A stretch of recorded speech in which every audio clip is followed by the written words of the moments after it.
사도행전 21장 17절부터 26절까지의 말씀을 쉬운 성경으로 우리 다 같이 합독하겠습니다. 우리가 예루살렘에 도착하자 형제들이 우리를 반갑게 맞아 주었습니다. 이튿날 바울은 우리와 함께 야고보를 방문했습니다. 그 자리에는 장로들도 다 모여 있었습니다. 바울은 그들에게 인사를 하고 하나님께서 그의 선교로 이방인들에게 행하신 일을 낱낱이 들려주었습니다. 그들은 바울의 말을 듣고 하나님께 영광을 돌렸습니다. 그리고 바울에게 이렇게 말했습니다. 형제님, 아시겠지만 유대인 가운데 신자가 된 사람이 수만 명입니다. 그들은 모세의 율법을 지키는 일에 매우 열성입니다. 그런데 그 유대인들 사이에서는 당신이 이방인들과 어울려 사는 유대인들에게 모세의 율법에서 떠나 자녀에게 할례도 행하지 말고 유대의 관습도 지키지 말라고 가르쳤다는 소문이 돌고 있습니다. 그러니 어떻게 하면 좋겠습니까? 틀림없이 그들은 당신이 이곳에 왔다는 소식을 듣게 될 것입니다. 그러니 우리가 일러주는 대로 하십시오. 우리 중에 하나님께 서약을 한 사람이 4명 있습니다. 이 사람들을 데리고 가서 함께 정결의식을 행하십시오. 그리고 형제께서 그들의 머리를 깎는 값을 대해 주십시오. 그러면 그들이 그들에 대한 소문이 모두 사실이 아니고 그대도 율법을 지키며 살고 있다는 것을 알게 될 것입니다.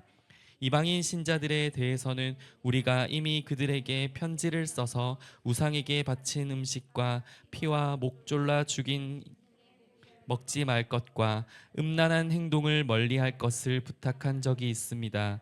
이튿날 바울은 그 사람들과 함께 정결의식을 행하였습니다.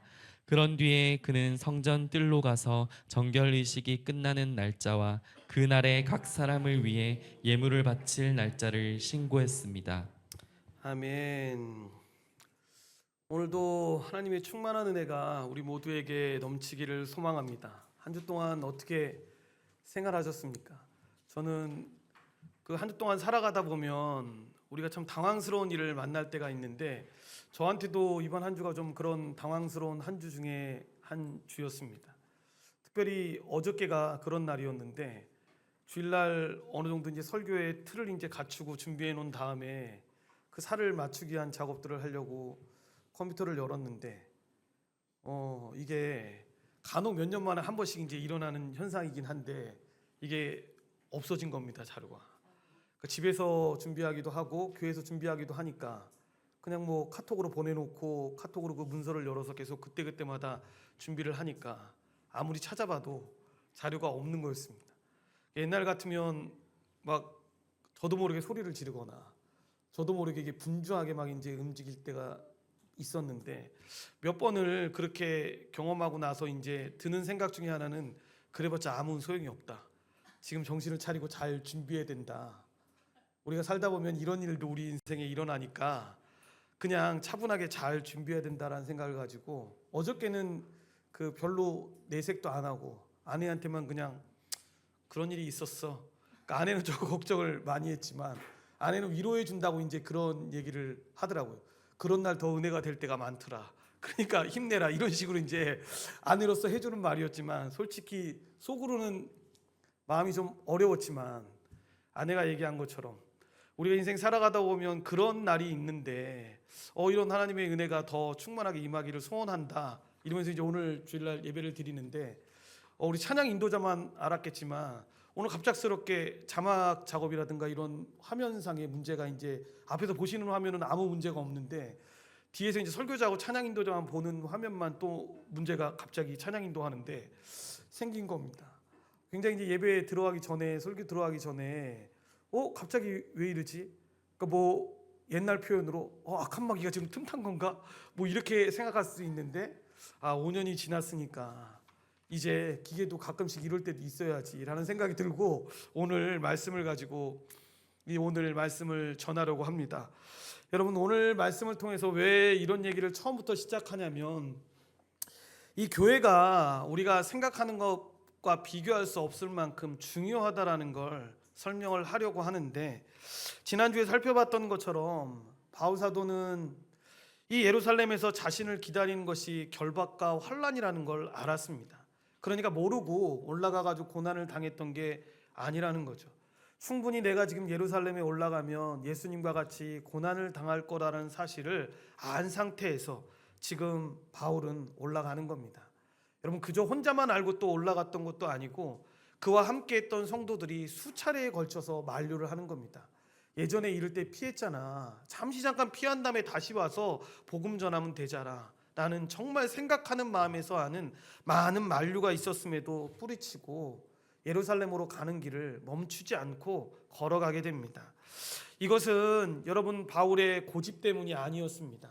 자기 자신이 지금 성령에 매여 있다라는 확신이 있었기 때문에 이 일을 했던 겁니다. 우리 성경에 나와 있는 표현으로 보면 주 예수께 받은 사명, 곧 하나님의 은혜의 복음을 증언하는 일에 마치기 위해 자신의 생명도 귀한 것으로 여기지 않았던 거죠.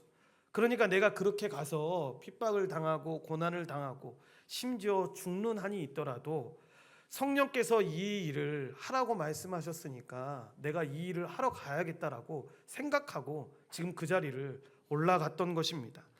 오늘 말씀을 통해서 왜 그토록 사도 바울이 자신의 생각을 꺾지 않았는지, 왜 생명의 그런 위협 속에서도 정말 고난의 길을 선택했는지를 우리가 오늘 말씀을 통해서 더 알게 되는데, 먼저 17절에 보시면 예루살렘에 도착한 바울 사도와 그 일행이 형제들의 따뜻한 환대를 받는 것을 보게 됩니다.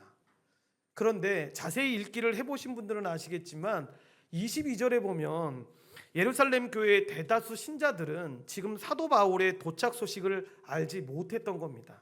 그러니까 일부의 사람들만 알게 되었고 그 상태에서 지금 표현하고 있는 겁니다. 나손의 집이라는 곳에서 첩박을 잠을 보내게 되고 이튿날 야고보와 장로들을 만나게 되는 것입니다. 여러분, 이것은 그냥 사적으로 내가 아는 사람 만나는 그런 만남이 아니라 공식적인 만남이었습니다. 소위 초대교회의 기둥이라고 불렸던 이 야고보와 베드로와 요한 가운데, 이 베드로와 요한은 다른 지역에서 사역이 할 수 있었기 때문에 볼 수가 없었습니다.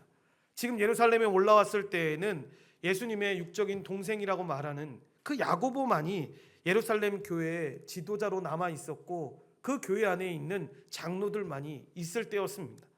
어떤 학자는 이 장로들의 숫자가 70명 정도가 됐을 거다라고 추정을 하는데, 여러분 크게 성장한 예루살렘 교회의 규모에 비하면 결코 여러분 많은 숫자라고 할 수가 없습니다. 이 만남에서 바울은 무엇을 이야기합니까? 하나님이 여러분들과 헤어지고 나서 정말 그 복음에 확장되게 일어났던 그 많은 역사들을 낱낱이 말하는 겁니다. 그래서 3차 전도 여행에서 에베소를 중심으로 소아시아 전체에 어떻게 하나님의 복음이 전파되었는지, 그리고 그 복음이 전파되었을 때 정말 예수님을 알지 못했던 사람들이 어떻게 회심을 하고 주님께 돌아왔는지를 그들에게 설명하는 겁니다. 그래서 마게도냐와 아가야에서의 사역, 그리고 우리가 몇 주 전에 봤던 그 예루살렘으로 오는 길에 드로아에서 있었던 이 죽은 유두고가 살아난 일 등 거의 5년에 걸쳐서 일어났던 그 일들을 낱낱이 보고하는 겁니다.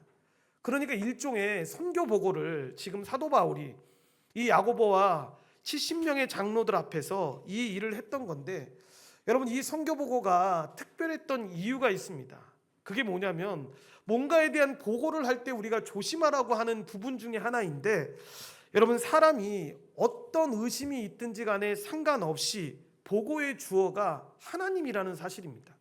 그러니까 나 바울이 위대한 일을 이렇게 5년 동안 하다가 여러분에게 지금 돌아왔습니다, 이 설명이 아니라 하나님이 우리에게 약속해 주셨던 그 언약의 말씀대로 사도행전 1장 8절에서 이야기했던 것처럼 지금 여러분들이 살고 있는 이 예루살렘뿐만 아니라 온 세계에 그 하나님의 복음이 전해지는 일들이 그 5년 동안 우리의 사역을 통해서 이렇게 하나님이 일하셨다라는 걸 지금 보고하고 있는 것입니다.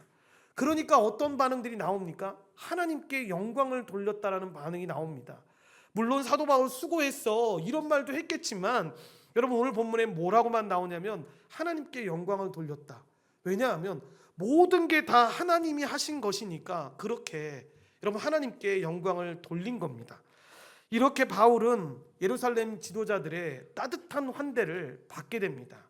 그런데 이후의 모습을 보면 예루살렘의 상황이 결코 녹록지 않았다라는 것을 우리는 보게 됩니다. 우리는 바울 사도가 예루살렘에 꼭 가야 한다라고 고집부렸던 일들을 우리가 기억합니다. 그는 19장에서 로마도 보아야 하리라라고 말하면서도 꼭 예루살렘을 거쳐서 가야 한다라고 여러분 이야기를 하는데, 여러분 바울 사도의 모든 마음을 다 우리가 이해할 수는 없지만 적어도 한 가지 아는 것은 우리가 계속해서 말하는 것처럼 예루살렘 교회의 가난한 형제들을 위해서 이방인 교회들로부터 거의 2년간 모금했던 그 거액의 헌금을 예루살렘 교회에 전달하는 사명이 자신에게 있다라는 걸 알고 있었습니다. 하지만 바울의 마음에는 여러분 이런 선한 마음 가운데에도 여러분 조심스럽고 염려되는 마음이 있었습니다. 우리가 보는 사도행전에는 나오지 않지만 예루살렘 교회가 이 헌금을 받지 않을 거에 대한 염려가 있었습니다. 여러분 그럴 수 있을까라는 생각이 들지 않겠습니까? 우리가 며칠 뒤면 곧 공고한 마음이 있어서 기근 때문에 그렇게 어려움을 당하고 있는데, 여러분 누군가가 우리를 돕겠다고 그 거액의 헌금을 가지고 왔는데 이거를 거절할 수 있다고? 라는 여러분 생각을 할 수도 있지만, 그 정도로 유대인과 이방인들 이 두 그리스도인들이 여러분 이렇게 마음이 어려울 때였습니다. 그래서 여러분 보시면 고린도에 있을 때 사도 바울이 쓴 로마서 15장 31절에 보면 이런 자신의 염려를 드러내고 있는 것을 보게 됩니다. 그러니까 사도행전에서는 알 수 없는데 로마서 15장 31절에 사도 바울이 이런 마음을 품었다라는 걸 우리에게 보여주는 겁니다. 쉬운 성경으로 이 부분을 합독하겠습니다. 유대에 사는 믿지 않는 사람들에게서 나를 구해달라고 기도해 주시고 내가 예루살렘으로 가져가는 구제 헌금을 그곳 성도들이 기쁘게 받을 수 있도록 기도해 주십시오라고 이야기합니다.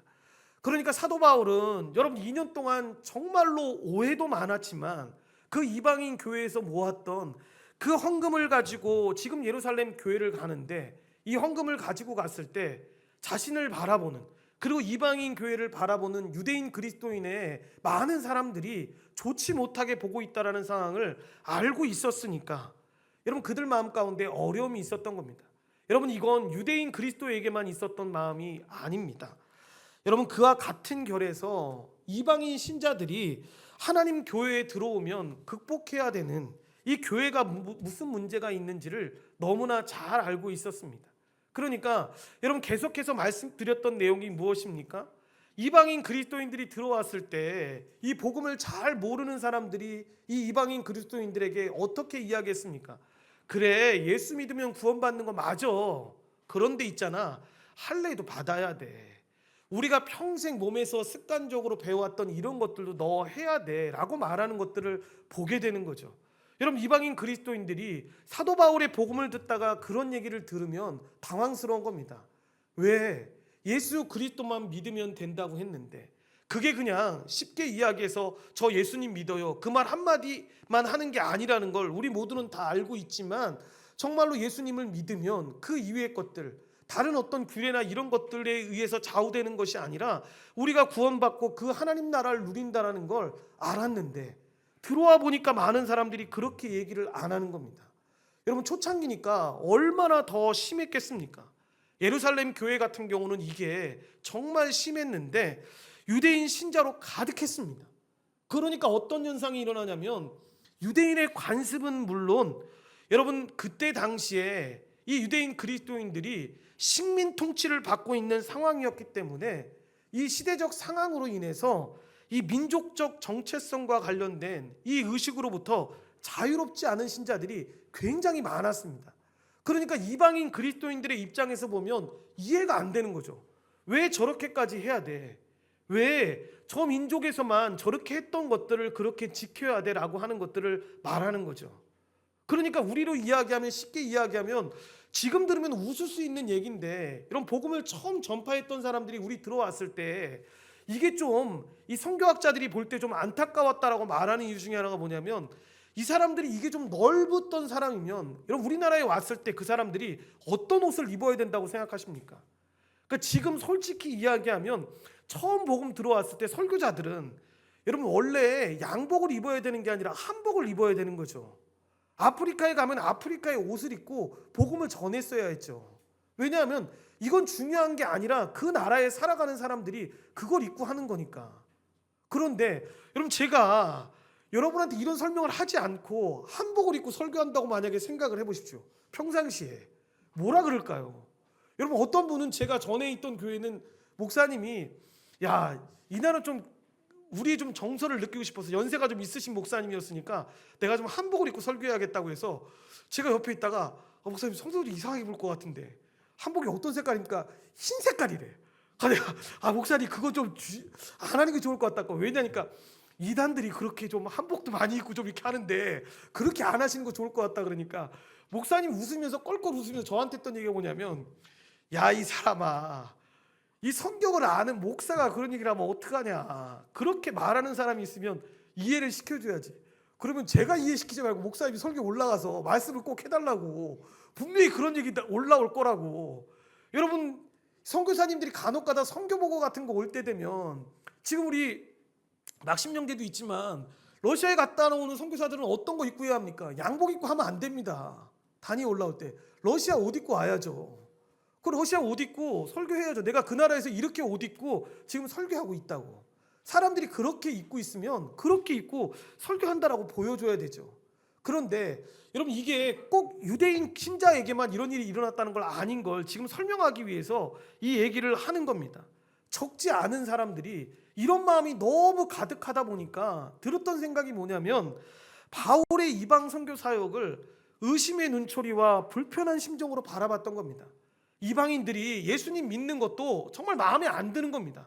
왜냐하면 여러분 말씀드렸던 것처럼 유대인들은 이방인을 볼 때 뭐라고 봤습니까? 개처럼 취급을 했습니다.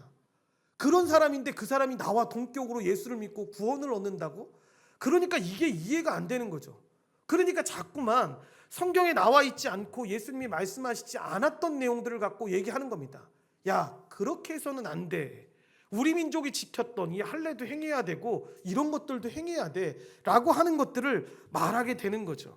그러니까 이 사람들이 어디까지 가게 되냐면 무려 여러분 25년 전의 일인데 사도 바울이 회심을 말했던 것이 25년 전의 일인데 그것조차 의심하는 사람들이 그 안에 생겨나기 시작했던 겁니다. 그런데 여러분 이것은 여러분 오해하시면 안 됩니다. 단순히 유대인 그리스도인들이 사도 바울이 꼴보기 싫어가지고 이방인 그리스도인들이 꼴보기 싫어서 야 그냥 이 사람의 명예를 깎아내려야겠다 이런 뜻으로 말한 것이 아닙니다. 여러분 이건 1차적으로는 에베소서 2장 11절 이하에 나오는 교회가 과연 예수님의 그 십자가로 말미암아 유대인과 이방인의 원수된 그 막힌 모든 담들을 화평케 한 존재인가? 교회가 어떤 존재입니까? 우리가 교회라고 이야기하는데 그 존재가 어떤 존재입니까? 라고 이야기할 때 에베소 2장 11절 이하에 나오는 예수 그리스도로 말미암아 그 십자가의 은혜로 말미암아 모든 막혔던 죄악이나 모든 어려운 것들이 다 해결돼. 그러니까 유대인과 이방인들이 하나가 된 존재가 이 교회라고 하는데 여러분 그 존재라는 그 자체를 이들이 인정하지 않는 겁니다.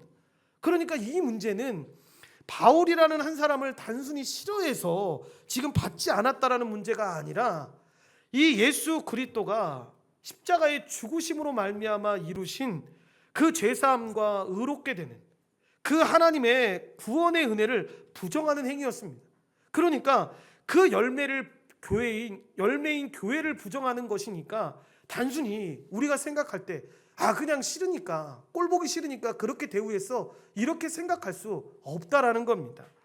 그런 관점에서 바울이 지금 2년 동안 정말 다른 사람들의 오해도 받을 수 있고 눈치를 받을 수 있음에도 불구하고 이 예루살렘 교회를 위한 그 헌금을 전단하는 일을 전도여행을 미루면서까지 지금 이렇게 모아서 왔던 것입니다.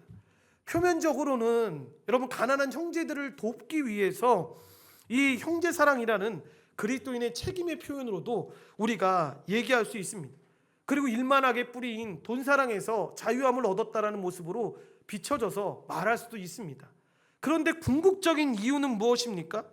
바울의 마음속에서 이 헌금은 단순히 어떤 경제적인 문제를 해결해 주어야겠다, 여러분 이 정도에서 그친 것이 아니라 이 일을 통해서 유대 형제와 이 이방인 형제들이 하나로 결속된 존재라는 것을 그들에게 알려주기 원했던 것입니다. 그래서 여러분 사도 바울이 이 헌금을 자신이 혼자 가지고 오지 않습니다.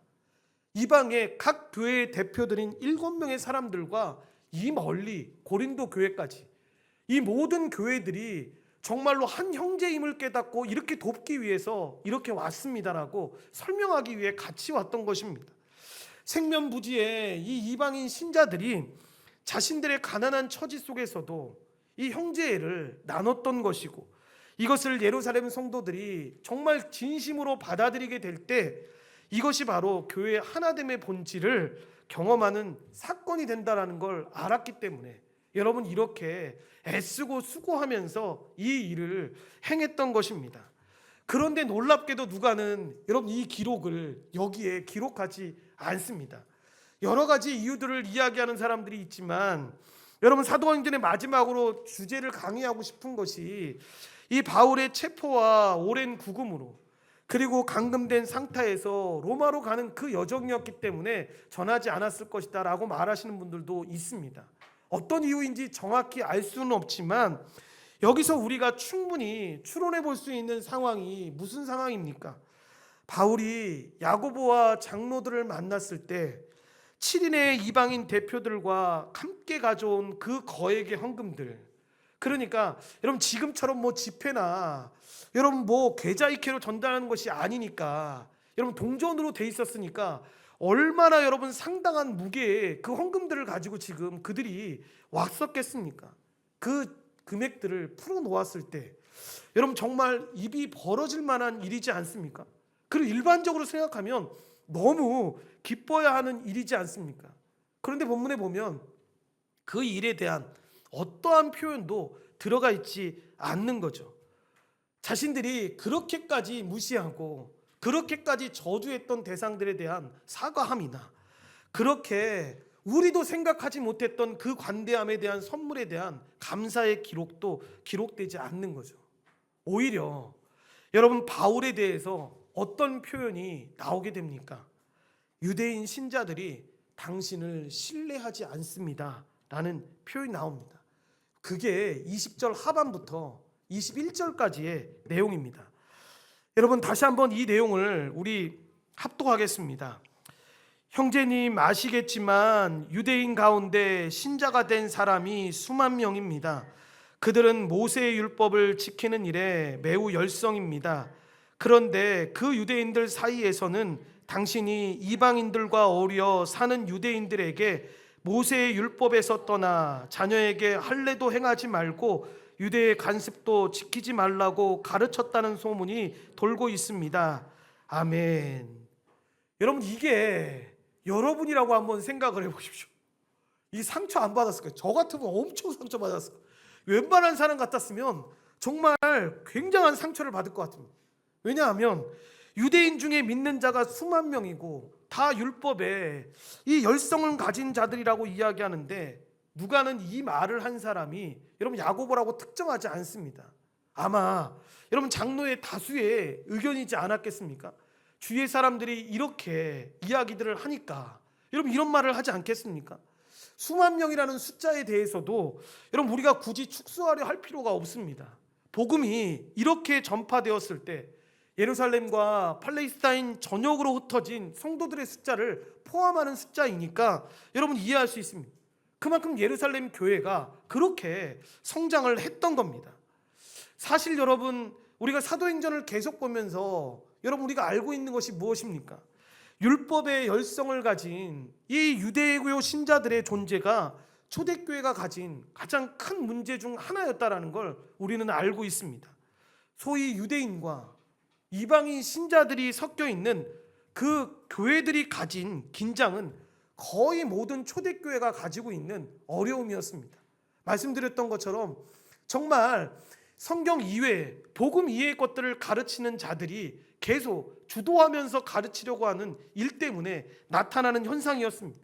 그래서 사도 바울이 성경을 보다 보면 로마서 14장과 15장, 그리고 고린도전서 8장부터 이 10장, 그리고 에베소서에서 교회의 하나됨의 본질을 계속해서 말하려고 하는 이유가 바로 이 초대교회 안에, 이 분쟁 안에서 잘못된 복음을 전하고 있는 이 유대교의 열성을 가진, 율법의 열성을 가진 이 신자들에게 가르쳐주기 위함이었습니다. 이렇게 율법의 열성인 유대교 신자들은 다른 게 아닙니다. 정확하게 표현하면 복음에 대한 지식이 부족해서 여러분 율법에 매여 있는 연약한 자들이었습니다. 그러니까 열심은 있는데 복음을 제대로 모르는 겁니다. 그러니까 이 복음을 자꾸만 자신이 알고 있는 것들과 합쳐서 사람들에게 알려주려고 했던 겁니다. 차라리 모르면 그냥 배워야 되는데 그것이 아니라 그 복음을 들었을 때 그렇지 않아, 그 내용도 맞지만 이것도 추가해야 돼 라고 이야기를 했던 거죠. 물론 이들 중에는 여러분 은혜로 구원을 받고 율법의 행위로 구원에 머문다는 이 거짓 복음을 가진 거짓 신자들도 있었습니다. 그러니까 주위에 있는 사람들에게 여러분 간혹가다 그런 얘기 들으시지 않습니까? 구원을 받는 건 예수님을 믿어야 돼. 그런데 우리가 이 땅을 살면서 복을 받는 건 우리의 노력이 필요해, 우리의 수고가 필요해 라고 이야기합니다. 여러분 근사하지 않습니까? 예수님의 전적인 은혜가 있었고 그 다음은 우리의 어떤 공로가 있어서 복을 받는다, 이렇게 이야기하는 것 아닙니까? 그런데 성경은 뭐라고 이야기합니까? 그냥 세상 살 때 아무렇게나 살아, 이렇게 말하는 게 아니라 신자된 자라면 여러분 예수 그리스도의 은혜로 구원받는 건 너무 당연한 겁니다. 그런데 그 뒤에 그 은혜로 살아가는 삶도 잘 보면 우리의 노력이나 수고가 아니라 예수님이 주시는 은혜로 말미암아 우리가 산다라는 걸 고백하는 거죠. 그래서 정말로 마지막 때에 갔을 때 여러분 우리가 고백해야 될 내용이 무엇입니까? 우리를 구원해 주신 것도 주님의 은혜였고 우리의 삶을 이렇게 이끌어 주신 것도 다 주님의 은혜였습니다 라고 고백하는 이유가 바로 여기에 있는 것입니다.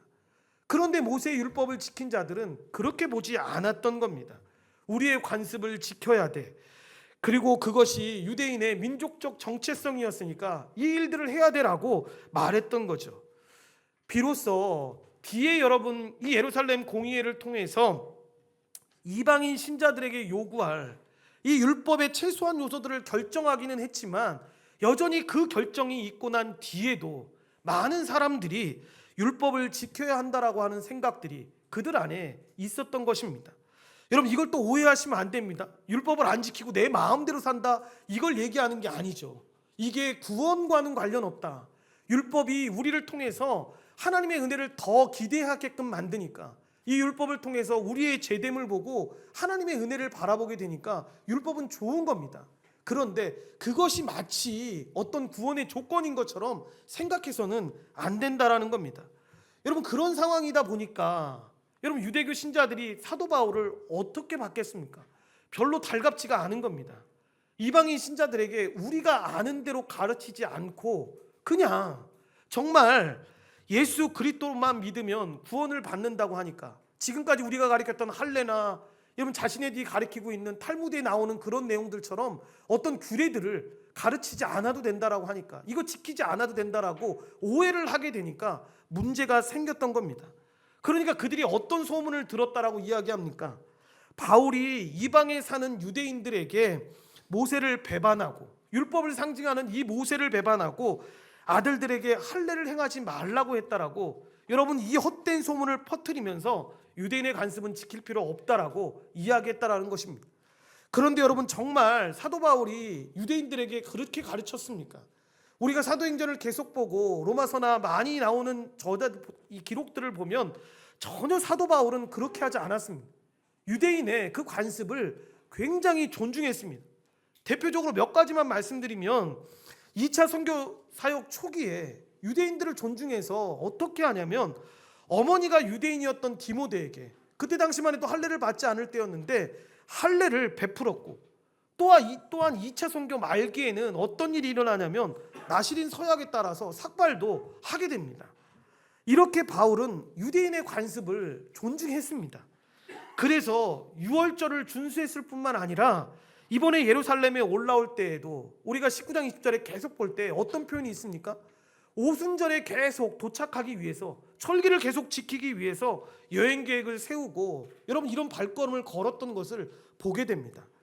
여러분 이와 같은 사실은 우리에게 이 사도 바울이 경건한 유대인이라는 사실, 그리고 모세의 율법과 관련된 이 사실들을 잘 지키고 있는 자라는 사실을 보여주는 겁니다. 그러니까 지금 퍼지고 있는 이 소문은 정말 터무니없는 오해다라고 설명을 하는 거죠. 이러한 상황에 대해서 야고보와 장로들이 먼저 허무맹랑한 이 소문을 잠재우지 못한 게 너무 아쉽습니다. 여러분 야고보라면, 교회 장로들이라면 그렇게 소문이 났을 때 그렇지 않다라고 이야기하면서 분명히 잡아줬어야 했는데 그렇지 못했던 거죠. 여러분 갈라디아서에 나오는 몇 구절만 봐도 우리는 바울이 그렇지 않다라는 걸 알 수 있습니다. 4장 9절부터 11절 그리고 5장 6절 말씀을 우리 쉬운 성경으로 합독하겠습니다. 그러나 이제는 여러분이 참 하나님을 압니다. 뿐만 아니라 하나님께서 여러분을 아십니다. 그런데 어찌하여 전에 여러분이 따르던 약하고 헛된 가르침으로 다시 돌아가려 합니까? 어찌하여 그런 것들에게 종노릇하려 합니까? 여러분은 아직도 날과 달과 계절과 해를 섬기고 있습니다. 그러니 내가 여러분을 위해 애쓴 것이 헛된 일이 될까봐 두렵습니다. 우리가 그리스도 예수 안에 있다면 할례를 받았느냐 받지 않았느냐는 중요하지 않습니다. 중요한 것은 사랑으로 말미암아 나타나는 믿음뿐입니다. 아멘. 여러분 이런 이야기들을 계속하는 이야기가 무엇입니까? 바울이 분명히 구약에 나오는 이 율법 가운데 의식법이 예수 그리스도로 인해서 성취되었기 때문에 이 율법 준수에 의해서 이 성도들은 자유로운 존재가 되었다는 걸 이야기하는 겁니다. 바울의 요점은 무엇입니까? 여러분 이 율법을 무시하라는 게 아닙니다. 분명하게 말하는 건 이방인 신자들이 구원의 조건에서 이 모든 내용들에 자유롭다라는 걸 설명하는 거죠. 그러고 나서 여러분 설명하는 겁니다. 관습을 지키는 것들을 금하거나 금지하라고 하지 않았습니다. 오히려 그들이 지킨 것보다 더 잘 지키는 것이 신자의 모습입니다. 그러니까 우리가 처음에 신앙 고백을 할 때 십계명을 고백해야 되는 이유도 바로 거기에 있는 겁니다. 하지 않기 때문에 교회들이 다 이상한 교회다 그 얘기를 하려고 하는 게 아닙니다. 어떤 분들이 그런 얘기를 하셨다고 그러더라고요. 십계명은 주님이 오시기 전에 구약에 있던 율법이니까 다 폐해도 되는 거라고. 예수님이 폐하신다라는 얘기를 언제 하셨습니까?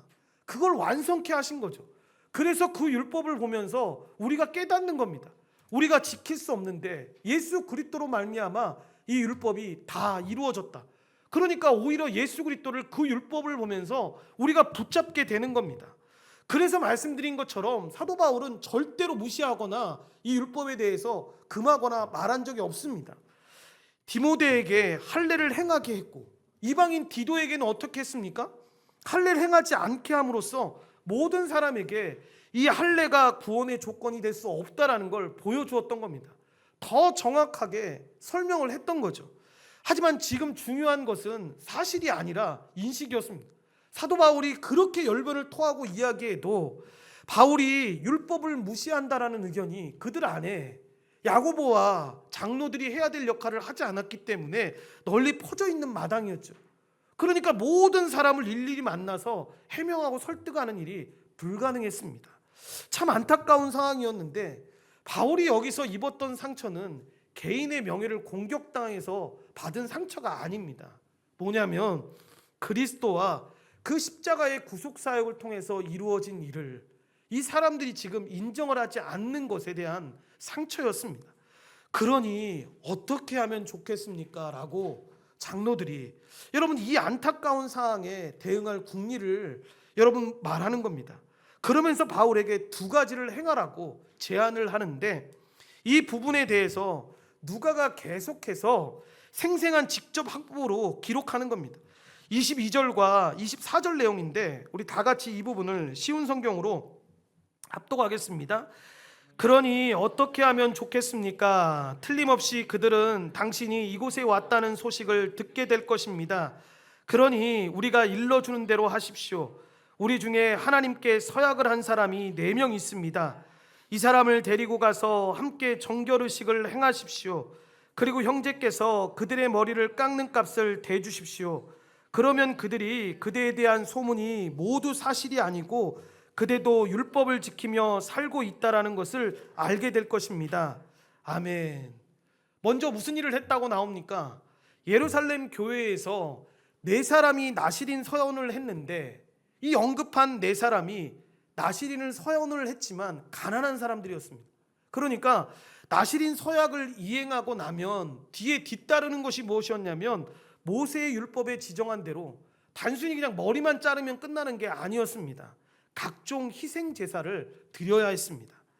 여러분, 이것이 가난한 사람들이었으니까 얼마나 부담스러웠겠습니까? 그러니까 장로들이 사도 바울에게 이야기하는 겁니다. 그들이 가난해서 부담스러우니까 당신이 이 모든 걸 담당하라고 지금 이야기를 하는 겁니다. 사실 유대인들은 이렇게 가난한 나신인을 대신해서 경비를 부담하는 것을 경건한 행위로 간주했습니다. 마치 공덕을 쌓는 것처럼 생각을 했던 거죠. 그리고 다른 한 가지는 이 바울이 네 사람과 함께 정결 예식에 참여하는 것으로, 그렇게 바울이 나실인 서원자들과 함께 그렇게 정결의식에 참여한다면 사람들은 그렇게 생각하지 않겠냐라는 겁니다. 사도 바울이 그렇게 너희들이 생각했을 때 율법을 준수하지 않고 무시하는 사람이라고 했는데, 그렇지 않아.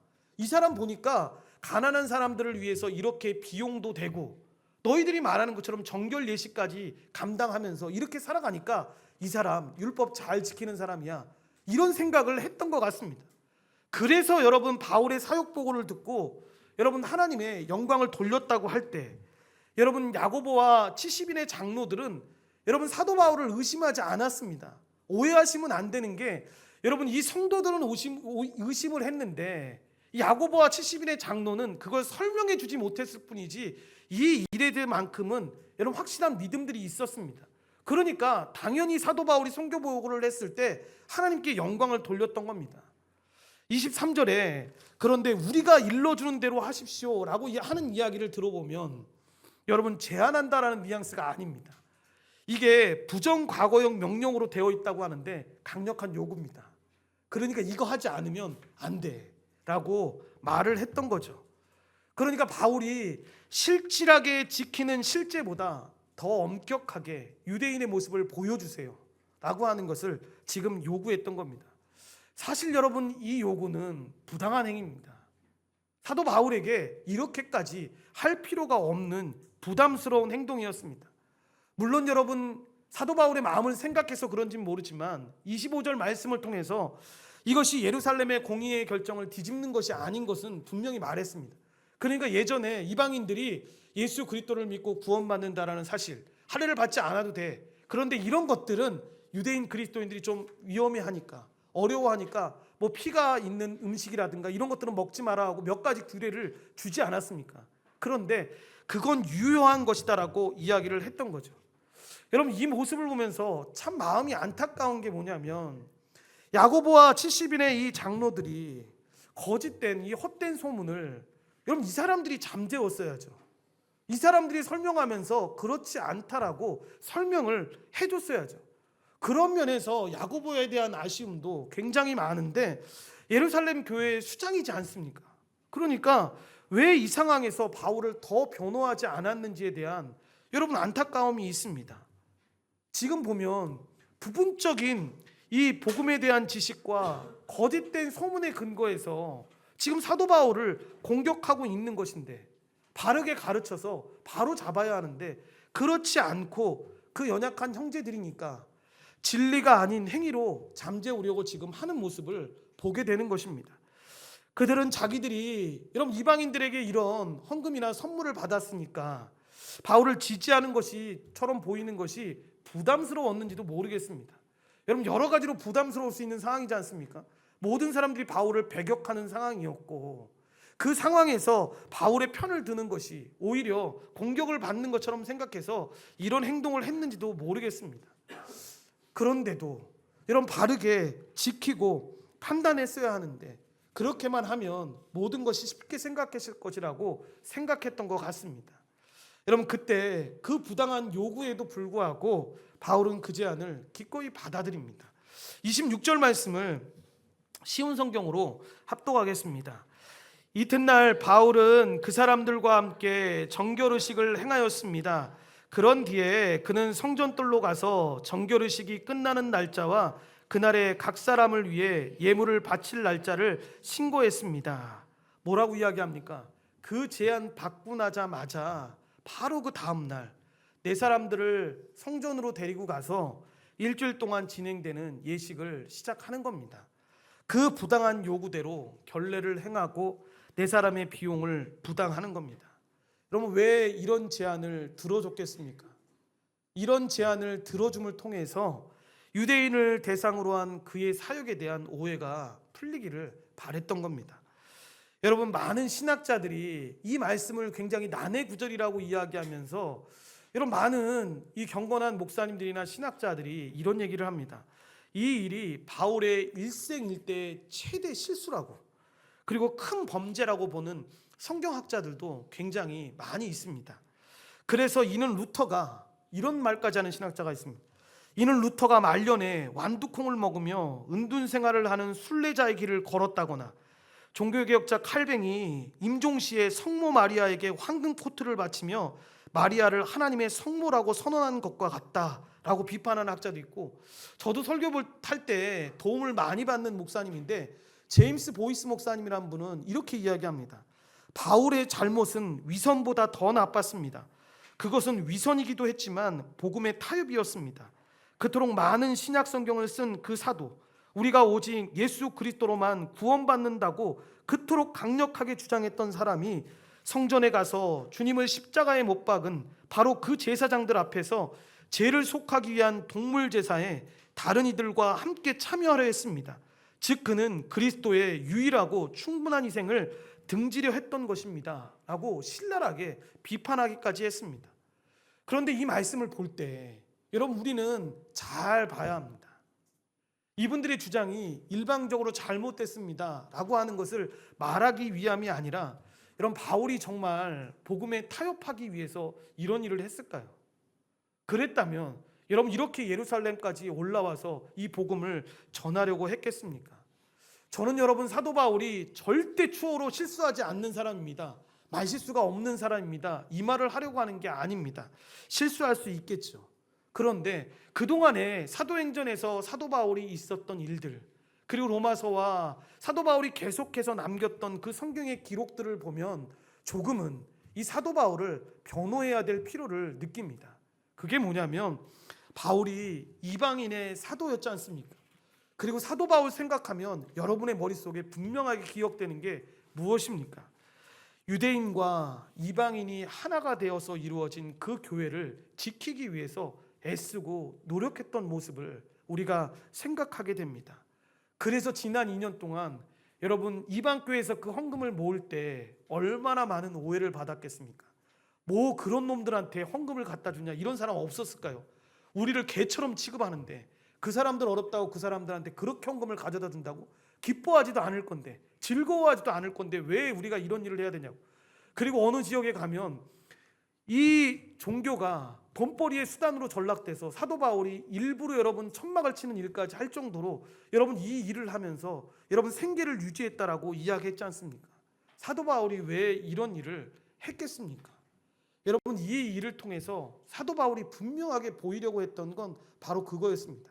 얘다, 너네 어렵다고 하니까 돈 이만큼 받고 좀 잘 살아라, 이게 아니라 우리도 되게 어려운데, 이방에 있는 교회들도 너무 힘들지만 여러분의 그 아픔을 같은 형제된 자로서 그냥 볼 수 없어서 우리가 가지고 있는 것들 중에 십시일반 정말 힘을 다해서 이렇게 모아서 여러분들이 이 어려움에서 벗어날 수 있게끔 모아왔다고. 여러분이 나의 형제이기 때문에, 한 가족이기 때문에 이렇게 되기를 소망한다면서 그 연보를 가지고 왔던 것입니다. 이를 위해 바울은 죽을 준비가 되어 있었던 거죠. 그래서 바울은 이 일이 주 예수를 위한 일이었고 주 예수께 받은 사명을 이루는 일이라고 생각했기에 결박과 환난도 두렵지 않다라고, 목숨도 아까워하지 않았다라는 것입니다. 그러니까 이 연보의 힘은 단순히 물질적인 어떤 힘을 발휘하기 위함이 아니라 우리가 서로 그리스도 안에서 한 몸입니다. 이렇게 한 몸으로 잘 살아가고 있습니다라는 걸 보여주는 모습이니까. 마치 예수님께서 십자가에서 죽으시기 전에 교회의 하나됨을 위해서 기도하셨던 것처럼, 그때 뭐라고 기도하십니까?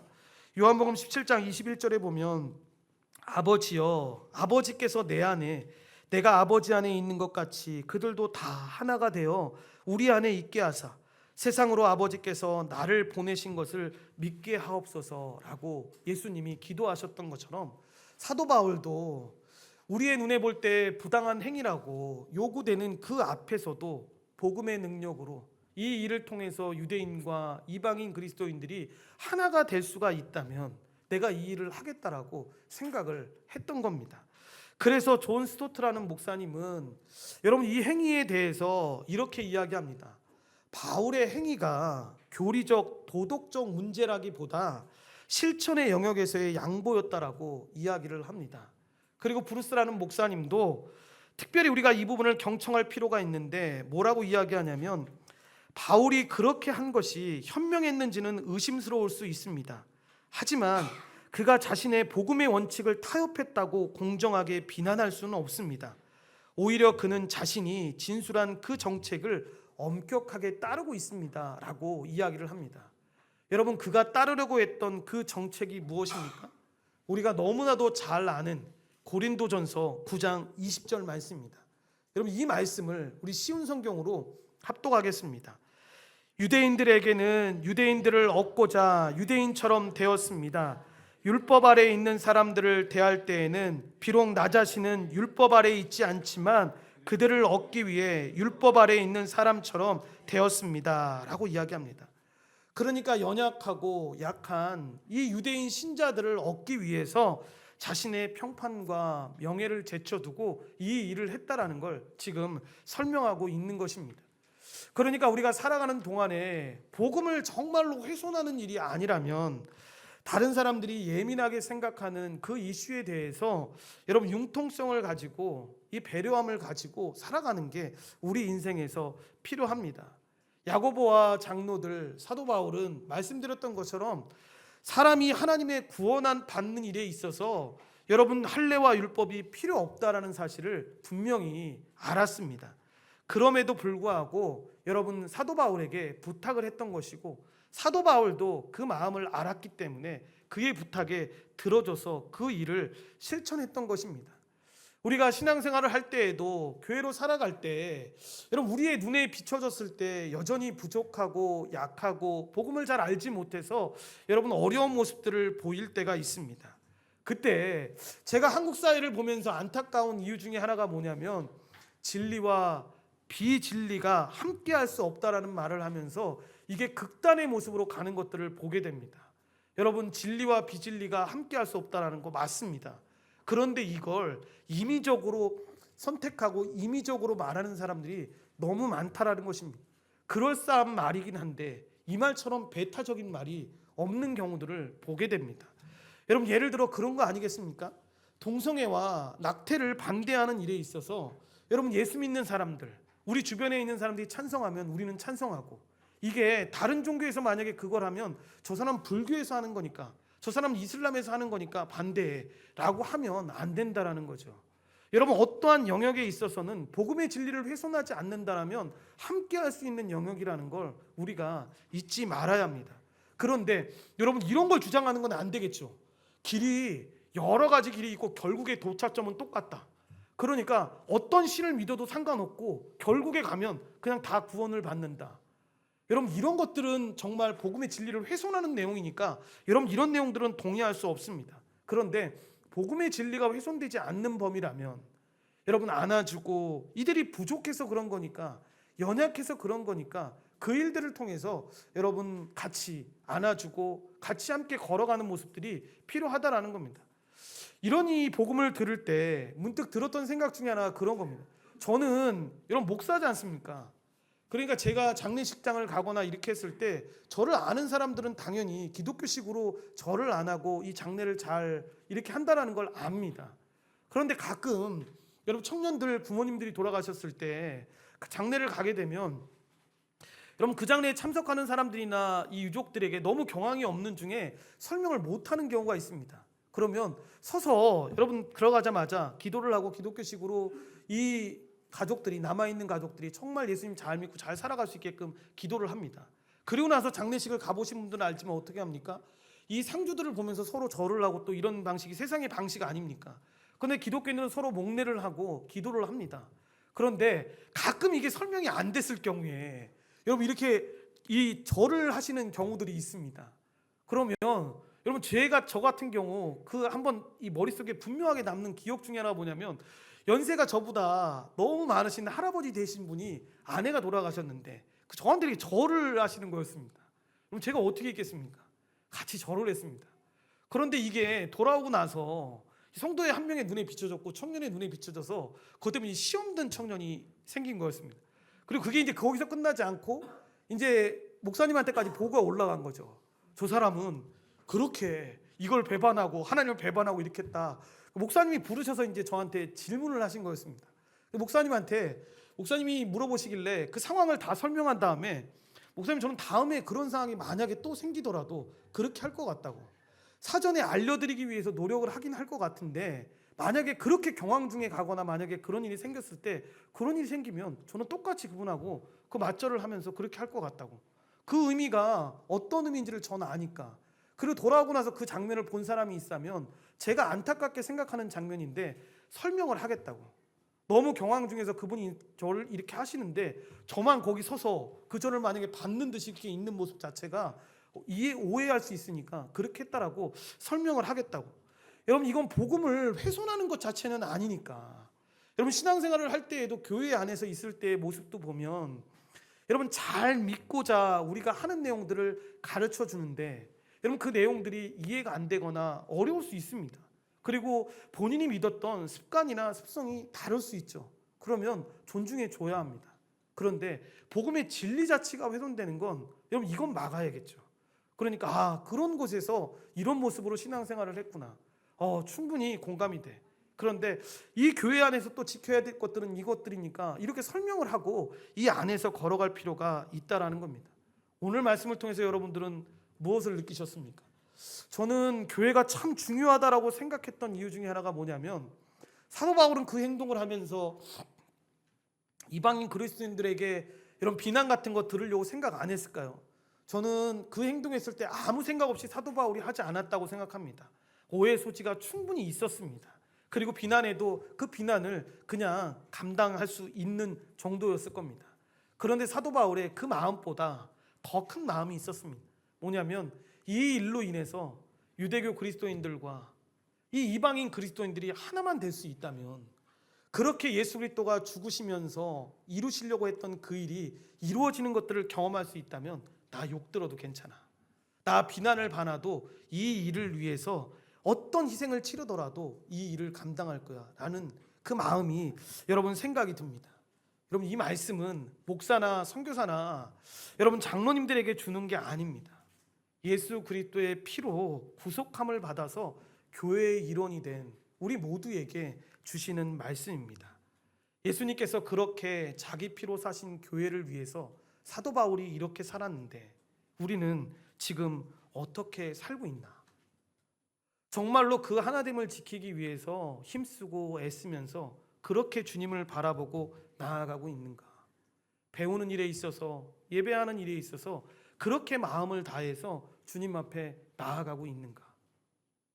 어떤 성적을 매기고 어떠한 여러분 결과물을 보여주기 위해서가 아니라 제가 머릿속에 요즘에 계속 생각하는 것 중에 하나가 2026년에 우리 교회가 우리 성도들이 계속 자기 점검을 잘했으면 좋겠다. 신앙에서만큼 자기 점검 잘했으면 좋겠다. 지금 하고 있는 것만으로도 충분히 잘하고 있다라고 칭찬받고 있겠지만 정말 이게 최선인가? 이게 정말 주님이 말씀하시고 있는 교회로서 살아가는 삶에 정말 최선을 다해서 걸어가고 있는 삶인가? 점검을 잘 해봤으면 좋겠다는 생각을 합니다.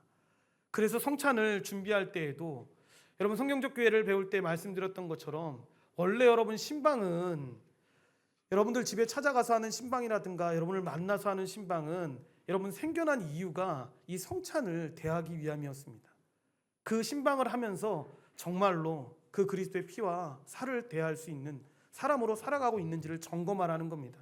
너 이 기준 안 되니까 탈락, 이걸 가르쳐주기 위함이 아니라 내 삶을 점검해서 그리스도의 그 몸된 하나된 몸을 느끼고 함께 살아가는 것에 있어서 얼마나 이것이 큰 은혜이고 점검해야 되는지를 봐야 되는 거죠. 지난 한 해 동안 제가 여러분들한테도 참 부끄럽고 잘 정신이 없어서 지키지 못했던 것 중에 하나가 이 성찬을 여러분 제대로 정기적으로 시행하지 못했다는 거. 그래서 내년엔 꼭 분기마다 한 번씩 꼭 날짜를 정해서 여러분들과 함께 이 성찬을 대하고 중간중간마다 될 수만 있으면 더 이 성찬을 대하는 일들을 하고 싶은데 너무 마음을 다해서 정말 애쓰고 힘내서 주님의 그 은혜 가운데 교회로 살아가는 것이 얼마나 큰 은혜인지, 이게 부담이 아니라 정말 하나님의 은혜가 되어서 그렇게 한 해를 살아갈 수 있는 우리가 되었으면 좋겠습니다. 기도하시겠습니다.